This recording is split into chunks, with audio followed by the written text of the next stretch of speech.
سب سے پہلے تو اپنے پیارے مسلمان بہن بھائیوں، بچوں اور بزرگوں کو رمضان کی آمد مبارک ہو۔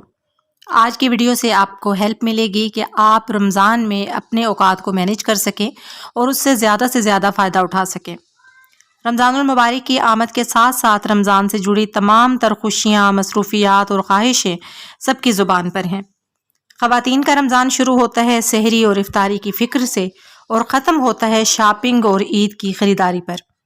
مرد حضرات کا رمضان کچھ یوں ہوتا ہے کہ وہ پہلے ہفتے میں تو نماز اور تراویح کی بھرپور پابندی کرتے ہیں، لیکن پھر آہستہ آہستہ جوش و جذبہ ذرا کم ہو جاتا ہے۔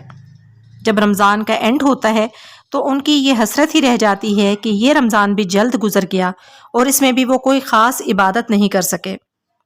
بوڑھے لوگ کیسے رمضان گزارتے ہیں؟ تو جناب، بوڑھوں کا رمضان بہو، بیٹیوں اور اولادوں کو ڈانٹتے ہوئے گزر جاتا ہے کہ کوئی اللہ کا نام لے اور قرآن پاک کھولے، جبکہ بچوں کا رمضان محض تماشائی بنے نت نئے کھانوں کی نظر ہو جاتا ہے۔ کہنے کا مقصد یہ ہے کہ رمضان کی روح اور احساس جس کی ضرورت ہے وہ باقی نہیں رہتی اور باقی سارے کام ہو جاتے ہیں۔ رمضان کی آمد سے پہلے فیس بک اور واٹس ایپ پر میسیجز کی بھرمار ہو جاتی ہے۔ کوئی نئی دعائیں بتاتا ہے تو کوئی نئے وظائف کی طرف توجہ دلاتا ہے، کوئی آپ کے لیے وظیفوں اور تسبیحات کی تعداد مقرر کرتا ہے تو کوئی آپ کو سونے جاگنے کے متعلق مشوروں سے نوازتا ہے۔ سحری اور افطار کے کھانوں کی تراکیب بھی ساتھ ساتھ چلتی رہتی ہیں، لیکن حقیقت میں ہوتا کچھ یوں ہے کہ ہماری جو سالوں کی بنی ہوئی روٹین ہے، ہم رمضان المبارک کے مہینے میں بھی اس کو تبدیل نہیں کر پاتے، جس کا نتیجہ یہ نکلتا ہے کہ ہم رمضان کے آخر میں حسرت زدہ رہ جاتے ہیں کہ ہم نے اس رمضان کو بھی گنوا دیا اور اس سے خاطر خواہ فائدہ حاصل نہیں کر پائے۔ پہلے ہم بات کریں گے ان لوگوں کی جو اپنی ڈیلی روٹین میں اس قدر پھنسے ہوئے ہیں کہ اس میں زیادہ تبدیلی نہیں کر سکتے، جیسے جاب کرنے والے لوگ یا جوائنٹ فیملی میں پھنسی خواتین۔ تو ان لوگوں کو چاہیے کہ ایک دفعہ اطمینان سے بیٹھ کر اپنے مقاصد کا تعین کر لیں کہ ہم نے اس رمضان میں یہ مقاصد حاصل کرنے ہیں۔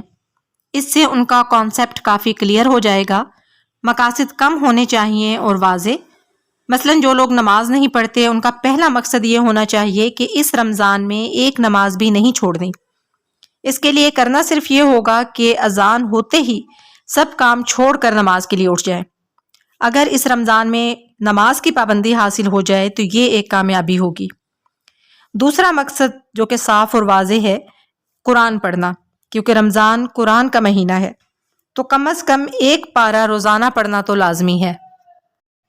اب جن کی قرآن پڑھنے کی سپیڈ کم ہے وہ ایک پارہ روزانہ پڑھ لیں، لیکن جن کے قرآن پڑھنے کی سپیڈ زیادہ ہے وہ دن کے 3 پارے مقرر کر لیں اور یوں رمضان میں 3 قرآن آرام سے وہ ختم کر سکتے ہیں۔ تیسرا واضح مقصد جو کہ نہایت اہم ہے اور وہ ہے اللہ کے ساتھ اپنا تعلق مضبوط کرنا۔ اس کے لیے تہجد کا اہتمام ضروری ہے۔ سحری سے پہلے تہجد پڑھ کر اللہ پاک کے ساتھ دل کی باتیں کریں، اپنے مسائل بیان کریں، معافی حاصل کریں تو دل کو بہت سکون حاصل ہوگا۔ یہ 3 مقاصد ان لوگوں کے لیے ہیں جو مصروف زیادہ ہیں، جو اپنی روٹین کی زندگی کو رمضان کے ساتھ زیادہ تبدیل نہیں کر سکتے۔ جاب کی مصروفیت ہو یا موٹیویشن کی کمی، وجہ جو بھی ہو، کم از کم یہ 3 کام جو میں نے آپ کو بتائے ہیں ہر انسان کو رمضان میں ضرور کرنے چاہیے۔ اب بات کرتے ہیں ان لوگوں کی جن میں رمضان کے حوالے سے اتنی زیادہ موٹیویشن ہے، اتنا جوش اور جذبہ ہے کہ وہ اس سے بھرپور فائدہ اٹھانے کے لیے اپنی روٹین بدل سکتے ہیں۔ تو وہ کچھ کام تو لازمی کریں تاکہ ان کا یہ جذبہ رمضان کے آخر تک برقرار رہے۔ پہلے نمبر پر وہ موبائل کا استعمال انتہائی کم کر دیں۔ فیس بک تو بالکل یوز نہ کریں، کیونکہ فیس بک کی سکرولنگ کرتے ہوئے ٹائم کا بالکل پتہ نہیں چلتا، بلکہ فیس بک ڈیلیٹ کر دیں تو بہتر ہے۔ واٹس ایپ اور یوٹیوب کا استعمال بھی بہت کم کر دیں۔ ڈرامے، میوزک، یوٹیوب شارٹس بالکل بند کر دیں۔ افطاری کے بعد بھی مت دیکھیں۔ ٹی وی اور نیٹ فلکس بالکل مت دیکھیں۔ اس سے اچھا خاصا ٹائم بچ جائے گا اور میوزک کی عادت بھی ختم ہو جائے گی۔ ایک عام انسان بآسانی 30 منٹ میں ایک پارہ قرآن پڑھ سکتا ہے۔ اگر آپ 1 گھنٹہ روزانہ قرآن کو دے دیں تو آسانی سے رمضان میں 2 قرآن پاک مکمل ہو سکتے ہیں۔ لیکن اگر آپ کی سپیڈ تیز ہے اور 20 منٹ میں 1 پارہ پڑھ لیتے ہیں تو پھر تو آپ رمضان میں 4 قرآن آسانی سے ختم کر سکتے ہیں۔ ذکر آپ چلتے پھرتے کرتے رہیں، نماز کی پابندی کریں۔ رمضان میں پہلے نمبر پر عبادات کو رکھیں کیونکہ عبادات آپ کو اللہ کی طرف لے کر جاتی ہیں۔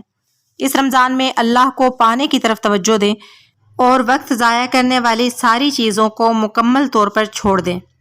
دعا ہے کہ ہم سب اس رمضان المبارک میں اپنے اللہ کے نزدیک ہو سکیں، اسی میں ہماری دنیا اور آخرت دونوں کی بھلائی ہے۔